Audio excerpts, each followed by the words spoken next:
Corona virus की वजह से लॉकडाउन होने के कारण भारत में आवश्यक वस्तु को छोड़कर सभी गैजेट्स की बिक्री पूरी तरह से बंद हो गई है। लेकिन अब सरकार ने 20 अप्रैल से ई-कॉमर्स साइट जैसे अमेजन, फ्लिपकार्ट और स्नैपडील पर स्मार्टफोन, टीवी, फ्रिज जैसे इलेक्ट्रॉनिक प्रोडक्ट की शॉपिंग शुरू करने का निर्णय लिया है। ऐसे में स्थानीय व्यापारियों ने इस फैसले का विरोध किया है। मंदसौर का व्यापारियों को पहले ही बारिश के कारण काफी नुकसान उठाना पड़ा था। अब कोरोना महामारी के चलते व्यापारियों को बहुत नुकसान हुआ है। व्यापारियों का कहना है कि देश हित में आज जो व्यापारी घर पर बैठा है उसको बहुत अधिक आर्थिक नुकसान उठाना पड़ेगा। व्यापारी इन 4 माह की खासी तैयारी करता है और 4 माह में 60% तक प्रोडक्ट की बिक्री होती है।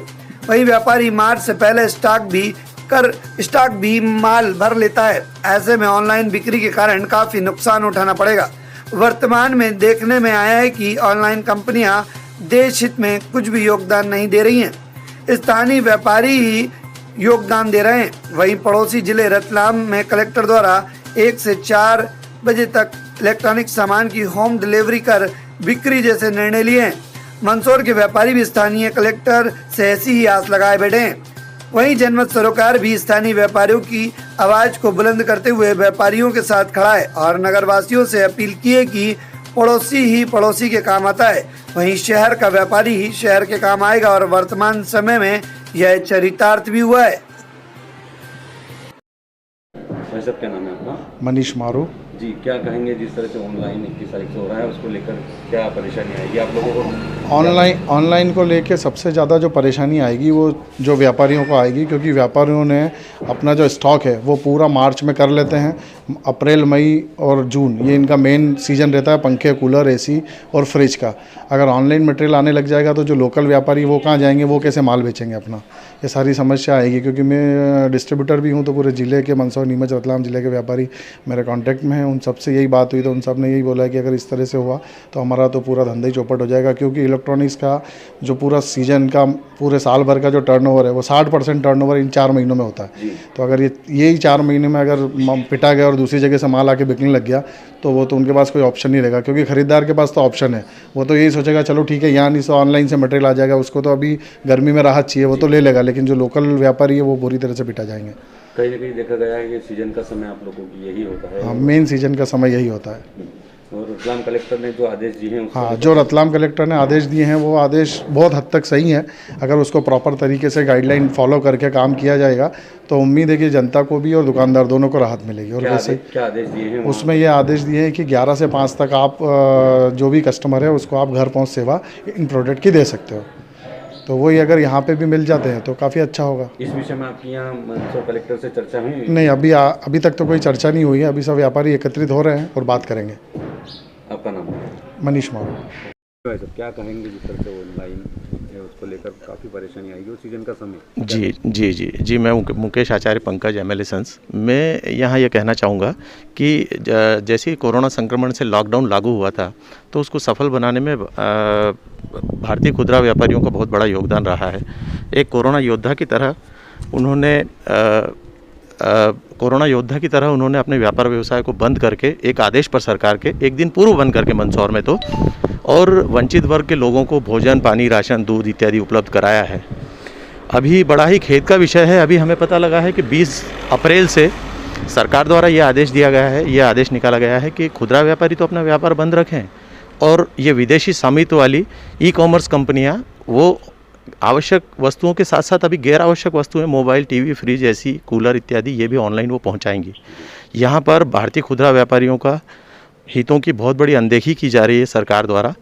यहाँ मैं कहना चाहूँगा, सरकार एक तरफ तो भारतीय खुदरा व्यापारियों को कहती है कि आप अपने कर्मचारियों को अपने संस्थान से ना निकालें, 5 है 5 ही रहने दें, उनकी तनख्वाहें बरोबर दें, उनके राशन पानी का ध्यान दें, करों का समय पर भुगतान करें। और इधर हम अपना व्यापार व्यवसाय, जो कि अभी गर्मी के दिनों में ये अभी हमारा सीज़न का समय है, सभी शादी ब्याह का सीज़न रहता है, पूरा साल भर हमारा इसमें डिपेंड रहता है और पूरा साल भर का इसके ऊपर हम आगे हमारी वर्किंग रहती है। और इस समय में यदि सरकार इस तरीके के निर्णय लेगी तो मेरा सोचना है ये बहुत ही गलत है और इसके ऊपर सरकार को तुरंत संज्ञान लेते हुए विचार करना चाहिए, न किसी को रिक्वेस्ट करने की ज़रूरत है, अपने आप ही सरकार को संज्ञान लेते हुए विचार करना चाहिए कि नहीं ये गलत है। इस विषय में आपकी प्रशासनिक अधिकारी से बात की चली?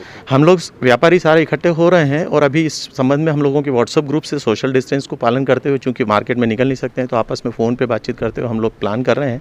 अभी हमें जैसा पता लगा है कि रतलाम कलेक्टर द्वारा एक ऐसा लोकल आदेश निकाला गया है कि खुदरा व्यापारी दोपहर में 1 से 5 तक अपनी दुकान चालू रख करके दुकान पे कस्टमर्स को ना आने दें और होम डिलीवरी चालू कर सकते हैं। यहाँ मैं ये एक चीज़ और कहना चाहूँगा कि खुदरा व्यापारी ही इस संक्रमण के फैलाव को रोकने में सक्षम है, क्योंकि प्रत्येक घर को, प्रत्येक कस्टमर को बहुत अच्छी तरीके से व्यापारी जानता है, पहचानता है और कोरोना फैलाव के संक्रमण के एरिया से परिचित है।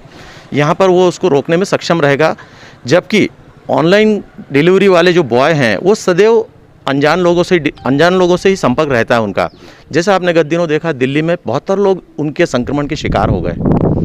तो इसलिए ऑनलाइन कंपनी को अभी कुछ माह तक पूर्णतः बंद करके केवल खुदरा व्यापारियों को ही, जो कि देश की अर्थव्यवस्था को संभाल रहे हैं और देश की रोजगार व्यवस्था को संभाल रहे हैं, उसको चालू रखा जाए। यही हमारी सरकार से निवेदन है। क्या कहेंगे ऑनलाइन जो हो रहा है उसको लेकर?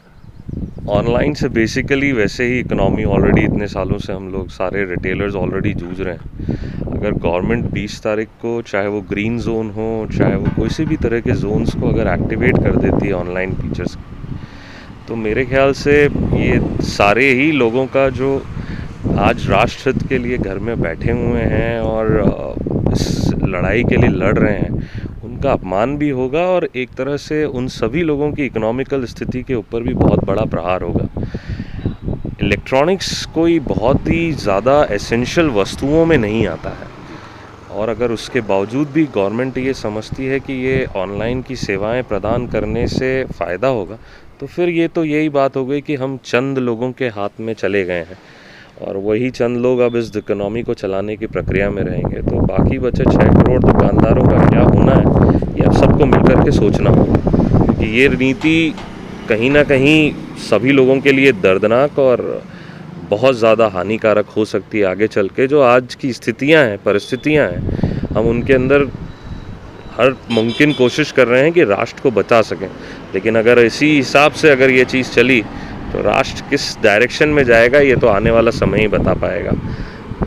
गवर्नमेंट को मेरे ख्याल से इस नीति के ऊपर फिर से विचार करके उन सभी दुकानदारों का जो कि हर तरीके से काम कर रहे हैं आज की स्थिति में, चाहे वो गवर्नमेंट बैंक के अंदर लोन भरने की बात कर रही हो या उन लोगों को सैलरी देने की बात कर रही हो लोगों को, वो एक दुकानदार से उपेक्षा हो रही है।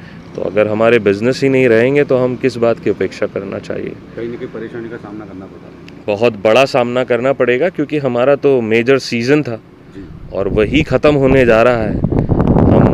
हमारे इलेक्ट्रॉनिक्स के अंदर तो यही है कि पहले 6 महीने जो रहते हैं, और ये ख़ास करके ये महीने हमारे बिज़नेस का 50% कंट्रीब्यूशन है। अगर यही ख़त्म होने जा रहा है तो आगे आने वाले टाइम के लिए हम क्या अपेक्षा करें और कितना बड़ा बिज़नेस एक्सपेक्ट करें, ये तो हमें भी नहीं पता। लेकिन उसके बावजूद भी हम साथ में खड़े हैं, तो राष्ट्रहित में खड़े हुए हैं। अब राष्ट्रहित के आगे हम लोग झुके हुए हैं, लेकिन अगर सरकार को लगता है कि ये हमारा राष्ट्रहित है कि हम घर में बैठे हैं और चंद दुकानदार काम कर सकें, तो फिर इसके आगे तो हम भी क्या बोल सकते हैं। आपका नाम? मेरा सिद्धार्थ नहाटा है, मैं BRSN से हेड करता हूँ। सब्सक्राइब करें माय यूट्यूब चैनल जनमत सरोकार, ताकि आपको मिल सके लेटेस्ट अपडेट। साथ ही बेल आइकॉन दबाना ना भूलें। मुश्किलों के आगे कभी ना झुकने वाली हर हिम्मत को ताकत देती एक आवाज, जनमत सरोकार, सच, साहस और सलीका।